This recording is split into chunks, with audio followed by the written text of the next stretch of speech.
Dos 9 longas do Paul Thomas Anderson lançados antes de Uma Batalha Após a Outra, uns 5 ou 6 eu considero obras-primas.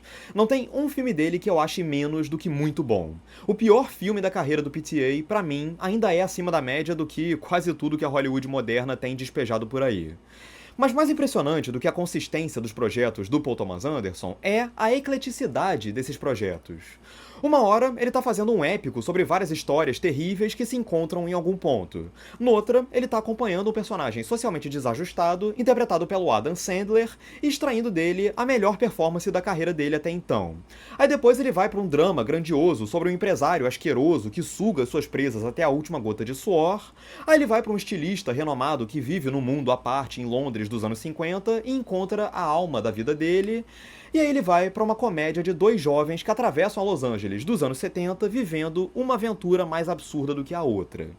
Como ele faz isso tudo funcionar em iguais condições? Eu nunca vi nada parecido.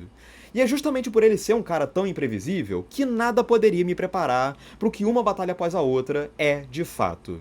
Tem muita coisa pra gente conversar sobre o novo filme do Paul Thomas Anderson. Antes, não se esquece de curtir esse vídeo, se inscrever no canal e ativar o sininho pra não perder a notificação dos próximos vídeos. Antes de entrar em Uma Batalha Após a Outra, existem alguns dados que eu gostaria de trazer aqui.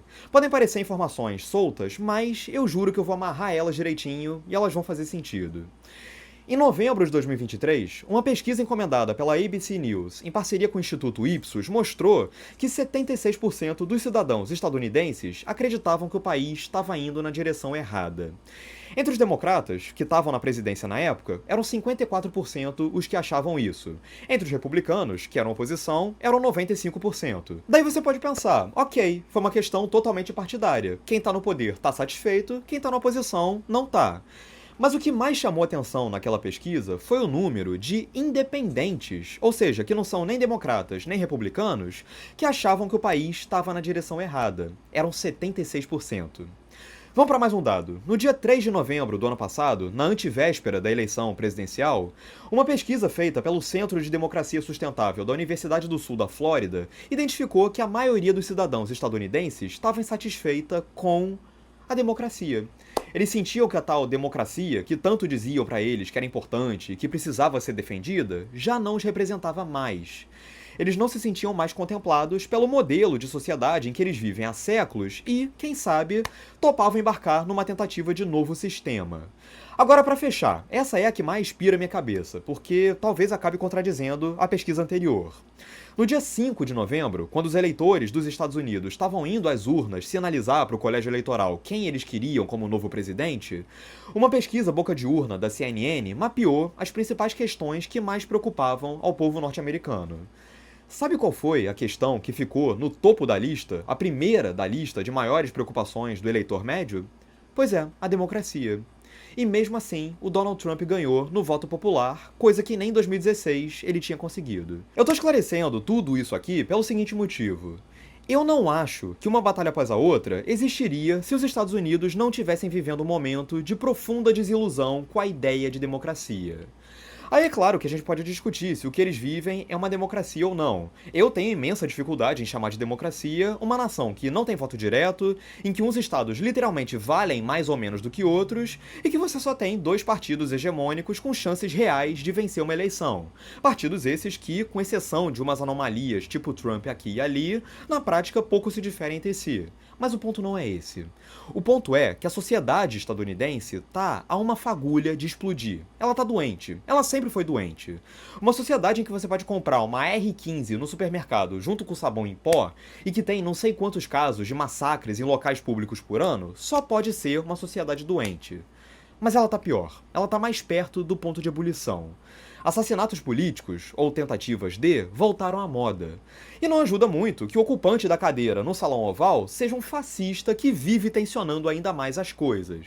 A sociedade norte-americana está disposta a pegar o tabuleiro e jogar pra cima, porque a tal democracia virou uma palavrinha vazia, sem significado. O voto em Trump, tanto em 2016 quanto agora em 2024, não foi um voto só de rejeição aos democratas. Foi um voto de rejeição ao status quo da política institucional como um todo.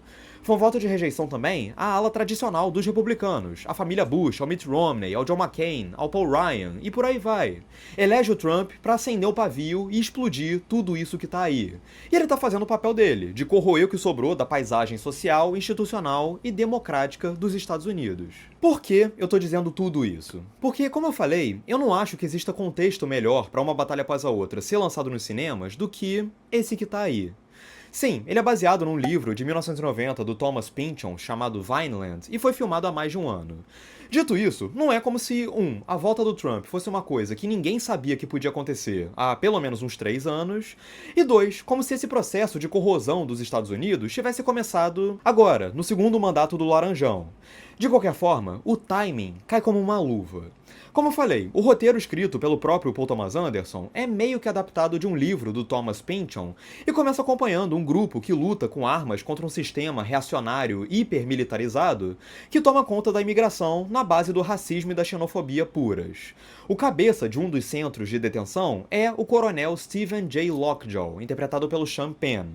Já a liderança dos guerrilheiros é da perfídia Beverly Hills, feita pela Teyana Taylor.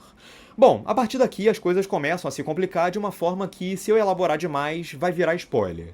Eu nem acho que deveria ser, já que é algo que rola ainda nos primeiros minutos de filme, mas eu vou guardar essa surpresa. O que basta é que boa parte dos guerrilheiros são caçados, presos, mortos ou foragidos, para viverem como pessoas normais, longe da luta política. Nisso a gente reencontra o Bob Ferguson, vivido pelo Leonardo DiCaprio. Ele foi guerrilheiro, especialista em explosivos e parceiro amoroso da perfídia.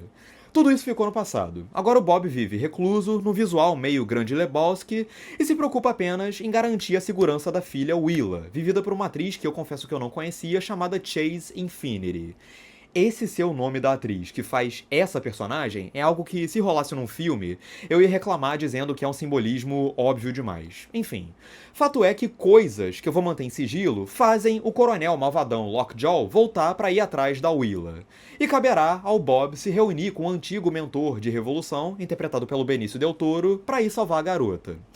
De certa maneira, uma batalha após a outra acabou me lembrando de um filme que eu nem gosto muito, que é o Guerra Civil, do Alex Garland, que eu comentei aqui no canal já. São 2 filmes que se passam nos Estados Unidos, ainda mais belicosos do que estão hoje, mas eles são frutos diretos de um contexto dos Estados Unidos em que essas versões aí nem parecem tão impossíveis assim.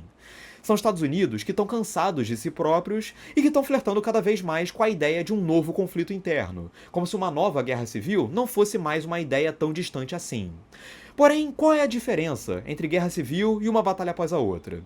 A diferença é que se o filme do Alex Garland, a meu ver, tropeçava muito ao querer reivindicar para si o título de filme político importante do momento, mas ele não fazia questão alguma de especificar e dissecar o contexto político daquele mundo que ele apresentava, só pincelando por alto umas ideias soltas sem nunca elaborar nada e fazendo uma pose de quem tá falando muito, quando na verdade não tá falando tanta coisa assim, o filme do PTA acerta por definir melhor as posições ideológicas dos personagens, por mais ambíguas que sejam às vezes, e por se fazer bem mais claro sobre o que ele tem a dizer. Eu fiz todo esse preâmbulo explicando o contexto dos Estados Unidos por um motivo muito simples.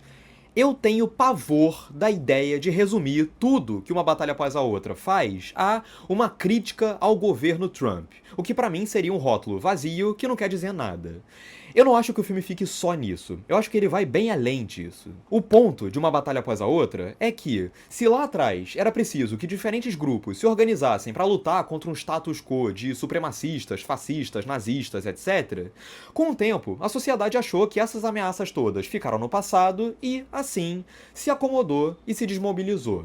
Não precisa mais lutar com sangue nos olhos porque o perigo maior passou. E é esse tipo de postura que propicia que caras como Trump voltem ao poder, pela inércia dos que achavam que o jogo democrático institucional estava ganho. Antes de pensar em bater em Trump, Biden, ala X do Partido Republicano ou ala Y do Partido Democrata, o que uma batalha após a outra conclui é que ontem, hoje e amanhã, sabe-se lá quantos anos depois, vai continuar a ser sempre necessário se manter minimamente organizado, na luta. Se hoje a ideia de uma superprodução hollywoodiana, em que os heróis são guerrilheiros revolucionários contra um sistema vigente, parece factível, é porque os tempos pedem, ou no mínimo tornam mais propícia, a ideia de heróis radicais. E eu nem acho que o filme em si discorra e se aprofunde tanto no teor revolucionário ou mesmo nas problemáticas políticas em si. Eu acho que é um filme que funciona muito mais como espelho de um tempo do que como análise política. Ele escancara os guerrilheiros, ele escancara os supremacistas, ele mostra como os Estados Unidos estão à beira de um colapso, mas eu não sinto que ele proponha muita coisa sobre cada um desses tópicos, como forma de agregar sobre assuntos X ou Y que ele levante. Aliás, me desculpem se eu for jogar uma água no chope de alguém com essa opinião, mas se tem uma coisa que Uma Batalha Após a Outra não é um filme revolucionário. Por mais que ele enxergue os agentes revolucionários como parte importante do quadro geral e como uma medida importante de enfrentamento ao fascismo, o que já é muito mais do que a gente está acostumado a ver nessas produções, em momento algum o PTA me parece inclinado a fazer parte da revolução em si, do lado deles. Os guerrilheiros muitas vezes são retratados como sujeitos patéticos, que metem os pés pelas mãos, que são tão apegados a códigos, ritos e senhas particulares que acabam atrapalhando a luta toda. Eu discordo, pra quem já viu o filme, é claro que o personagem do Leonardo DiCaprio tinha que saber a porra daquela senha. E da mesma forma, por mais que o filme exponha os lados dessa luta política, eu não acho que ele me pareça minimamente interessado em concluir algo sobre o problema que ele tá apontando. Tá, os Estados Unidos estão pegando fogo e de um lado você tem supremacistas e do outro você tem revolucionários. Uns são vilões escancarados, outros são heróis dos quais o filme se permite rir um pouquinho. Mas, segundo a lógica do filme, esses heróis aí também não tem muito o que fazer. Eles podem e têm que se manter ativos, mas isso, pelo que o filme mostra, não leva a lugar algum, porque os revolucionários desse filme sempre acabam massacrados e sem conseguir uma mudança realmente substancial no status quo. Eu tenho pego cada vez mais ranço dessa expressão, status quo, mas às vezes ela me é inevitável. Com isso, o filme expõe o problema, mas não consegue pensar numa alternativa a propor. Por isso que eu entendo e até aceito o argumento de algumas pessoas que não gostaram do filme de que ele é um filme de extremo centro. Mesmo porque o próprio PTA já declarou que ele acha que os dois extremos são ridículos. Baita papinho arrogante de quem se acha muito superior porque tá do alto de um muro, olhando dois lados se digladiando e pensando, eu não sou um deles, eu estou acima deles. Assim, nessa coisa do filme escancarar problemas e ir se embaralhando no que ele vai propor sobre eles, Uma Batalha Após a Outra às vezes soa meio perdido em termos de retórica política. Pra muita gente, isso já vai ser um problema fatal pro filme, e eu entendo. Eu não acho que Uma Batalha Após a Outra seja um filme perfeito, uma obra-prima como outros filmes do Paul Thomas Anderson. Eu só acho que essas questões que irritam tanta gente, a mim, não incomodam na mesma medida. Porque o que me interessou no filme e me fez gostar tanto dele, tá em outro lugar. Pra mim, o ponto do filme que mais me chamou a atenção é que, de acordo com a lógica do Paul Thomas Anderson, mesmo que a luta pareça morrer na praia, a gente tem que continuar lutando. Largar a luta política, no caso uma luta armada, não é uma opção, uma vez que a história sempre vai fazer a gente voltar a momentos em que essa luta vai ser necessária. Então a gente precisa continuar mobilizado, custe o que custar. A gente sempre vai precisar estar pronto pra lutar.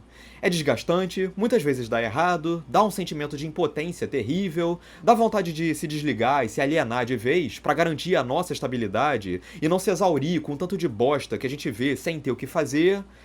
Mas não tem jeito. Se a gente desistir e largar a luta pra lá, o problema volta e volta pior. Isso é uma coisa que fica muito bem resumida através de uma rima visual que eles criam entre a personagem da Perfídia, a mãe, a Teyana Taylor, atirando com uma arma enquanto ela tá grávida, deve fazer um super bem pro bebê isso daí, e lá na frente, a personagem da Willa, a filha, a Chase Infinity, atirando numa posição parecida e sob o mesmo ângulo. São gerações de combatentes que entendem a importância de passar a luta de mãe pra filha, de sempre passar o bastão em vez de deixá-lo cair. Por sinal, a Teyana Taylor traz uma energia pra Perfídia que faz a gente entender por que ela se recusa a sair da ativa. Pra ela, é melhor estar morta do que deixar de lutar. Agora, a Chase Infinity é, pra mim, a grande surpresa do filme. Ela retrata a Willy como uma jovem que, desde o início, quando ela não tá diretamente envolvida com a luta em si, já tem uma predisposição a se engajar em questões drásticas ou relevantes. Dá pra ver que existe uma intensidade dentro dela, de tal forma que, mesmo no início, quando ela tá levando uma vida comum, você já sente que ela tá aprendendo em si um potencial pra se soltar mais tarde. E à medida que ela é forçada pela situação a entrar em conflitos mais pesados, ela Ela reage com uma vitalidade impressionante e com um humor debochado, mas na medida, sem exagerar, que já indica que a atriz tem carisma de sobra a oferecer. Agora, um outro personagem que permite uma perspectiva totalmente diferente é o Bob do Leonardo DiCaprio. Em primeiro lugar, o Leonardo DiCaprio tá excelente como de costume. Ele já demonstrou em várias ocasiões que timing cômico pra criar personagens à beira da insanidade não é problema pra ele. Aqui, ele cria um personagem que faz rir não por qualquer desvio moral que ele tenha, mas sim pelo jeitão exótico, estabanado que vem do quão ansioso ele é, dadas as batalhas que ele travou no passado e dada a vontade de evitar qualquer risco hoje em dia. A gente ri com ele e sim, também ri dele. Eu nunca imaginei que uma situação de alguém tentando encontrar um lugar pra carregar o celular pudesse ser tão engraçada. E a reação de cansaço, impaciência, raiva e até desprezo dele ao não conseguir lembrar de uma senha que o grupo dele exige ao fazer uma ligação, cara, foram as maiores risadas que eu dei vendo o filme. E algumas das maiores risadas que eu dei vendo qualquer filme esse ano, pra ser sincero. Mas, em compensação, ele mantém um equilíbrio entre o absurdo e a preocupação dramática que é importantíssimo pra gente poder se divertir com o personagem, entender perfeitamente o lado dele de não querer mais se envolver com a luta armada, mas sem nunca deixar de admirar os resquícios de valores e ideais que ainda se mantêm dentro dele e que escapam aqui e ali. Mesmo que ele esteja fora do combate há tantos anos, ele não consegue deixar de se importar, por exemplo, com o material escolar que é dado para a filha dele e com o viés, para não usar uma palavrinha pior, com que o colégio está ensinando história para a garotada. Aliás, eu gosto de como que o contraponto entre a empolgação do Bob ao voltar ativa e a monotonia do mentor vivido pelo Benício Del Toro se estabelece quando o Bob grita "Viva la Revolución!" com punho e riste e o Benício Del Toro só manda um... tipo, tá, vai nessa. Aliás, o Benício Del Toro é outro que se sai muito bem. No caso, por retratar como que ele se acostumou com a posição zen que ele passou a adotar, mesmo deixando escapar uma ironia perante a autoridade aqui e ali. Por falar em autoridade, a gente chega no Sean Penn, que vive o Coronel Lockjaw, como um personagem que a princípio tinha tudo pra virar uma caricatura completa, mas que, na prática, mesmo tendo uns aspectos cartunescos de vez em quando, é mais complexo do que a gente poderia supor. Ele é a cara da covardia desse tipo de militar autoritário. Bruto quando vai lidar com as pessoas que ele massacra, porque ele tá numa posição superior, ele pode fazer o que quiser com a vítima que ela não vai poder reagir, mas totalmente patético ao se comportar feito cachorrinho quando é pra falar com os superiores, o grupo supremacista pro qual ele quer entrar. Ele é arrogante por achar que tudo pode e que qualquer coisa que ele faça vai dar certo, afinal ele é um militar brabão, mas também manipulável por ser jogado de um lado pro outro na esperança de agradar os ídolos supremacistas. Ao mesmo tempo que ele sente um profundo desprezo pela galera que ele persegue, ele não consegue esconder a afeição que ele sente por uma certa integrante do grupo dos guerrilheiros. Isso rende um momento breve, mas que pra mim comprova o brilhantismo do trabalho do Sean Penn aqui. Ele está sendo questionado por um dos superiores, e aí quando eles fazem uma pergunta que remete a uma pessoa lá dos revolucionários que ele já gostou, o Lockjaw responde só com um "Yes, sir", baixinho, pra dentro, segurando as lágrimas e engolindo o choro. Você vê que doeu pra aquela frasezinha curta poder sair. Aliás, já que eu mencionei esse limiar entre a caricatura e a não caricatura, Uma Batalha Após a Outra, como todo filme do Paul Thomas Anderson, tem um domínio sobre o tom da narrativa que só denota como que o PTA tem noção exata do que ele tá querendo fazer, de como ele vai chegar aonde ele quer e do controle que ele tem sobre as diferentes nuances do que ele tá propondo.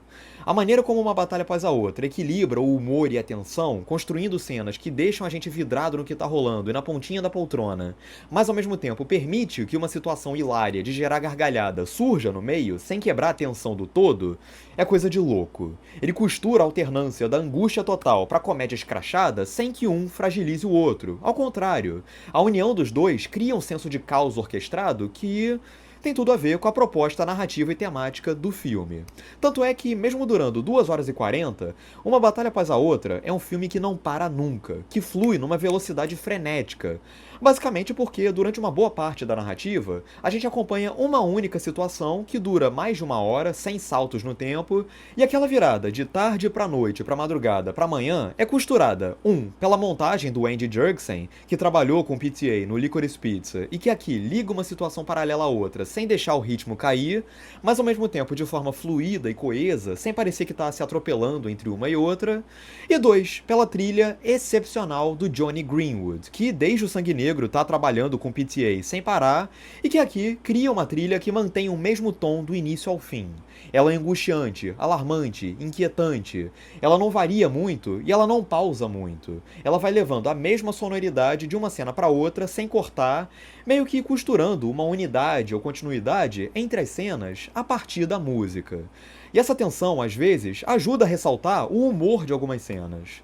Quando o Bob tá falando com o cara no telefone, ele tá ansioso, o cara no telefone não, o diálogo e a atuação do DiCaprio são engraçadíssimas, e o fato da trilha, nesse momento específico, tá tão tensa, acaba criando um contraste que faz a cena toda ficar ainda mais inusitada e, consequentemente, mais engraçada. Da mesma forma, o PTA e o diretor de fotografia, Michael Bauman, outro que começou a trabalhar com PTA no Licorice Pizza, e que aqui rodou em 35mm e recuperando o formato VistaVision, aproveitam a nitidez e a proporção da imagem para explorarem o escopo do que a gente está vendo.